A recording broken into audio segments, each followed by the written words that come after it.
Hello, I'm Judith Wright. I'm a 1080 coach, and I'd like to talk to you today about developing a healthy work-life balance. With a healthy work-life balance, we're able to give sufficient time and energy to all aspects of our lives without feeling overwhelmed by one particular area.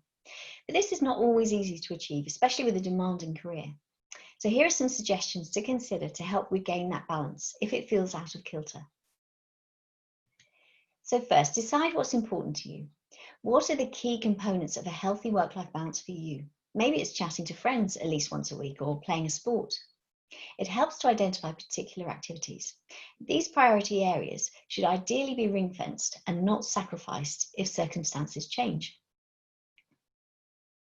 Next, prioritize your time. We can prioritize the activities that are most important to us by putting them into our schedules first and working around them. For example, if you want to start running every Wednesday after work, put that into your diary and prioritize finishing work on time that day.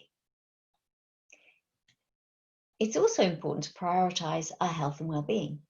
A mental health foundation survey found more than 40% of employees are neglecting other aspects of their life because of work, which may increase their vulnerability to mental health problems. Therefore, it's important to factor in sufficient downtime. And our bodies usually tell us when we're not getting enough rest, so it's important not to ignore the signals. And make time for activities that nourish you, whether that's a hobby, exercise, or spending time with friends and family. The next tip is to set boundaries.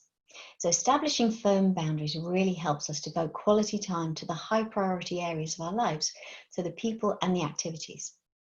Often opportunities for leisure and family and friendships can be sacrificed to longer working hours. However, it's been shown that longer days at work doesn't necessarily equate to greater productivity. Therefore, it's often better to work smarter rather than longer. Setting boundaries can really help with this.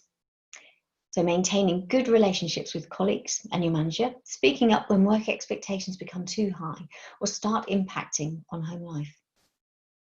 Setting achievable work tasks rather than overloading each day and prioritizing the ones that need immediate attention.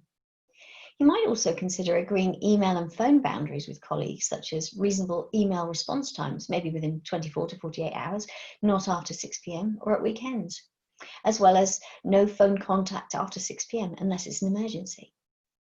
Finally, try letting go of perfection. Don't put extra pressure on yourself. Focus on doing your best and drawing a line when the task is complete. We can build the lives we want if we make time for what matters most. Taking personal responsibility for our work-life balance is essential for our well-being and ultimately ensures that we both enjoy life and make the most of it. Thank you for listening.